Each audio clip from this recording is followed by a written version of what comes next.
শীতেও আরামদায়ক উষ্ণ পরিবেশের নিশ্চয়তা দিতে ওয়ালটনের আছে হট অ্যান্ড কুল টেকনোলজি সম্পন্ন AC. Reasons to buy Walton এসির এই পর্বে আমরা জানব Walton hot and cool AC সম্পর্কে। ওয়ালটন হট অ্যান্ড কুল এসিতে আবহাওয়া তাপমাত্রা হিটিং মোডে সর্বনিম্ন -7 ডিগ্রি সেলসিয়াস থেকে সর্বোচ্চ 24 ডিগ্রি সেলসিয়াস পর্যন্ত এবং কুলিং মোডে সর্বনিম্ন 20 ডিগ্রি সেলসিয়াস থেকে সর্বোচ্চ 52 ডিগ্রি সেলসিয়াস পর্যন্ত তাপমাত্রায় চলতে পারে।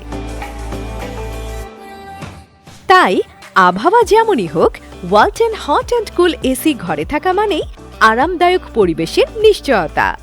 Walton air conditioner, comfort without compromise.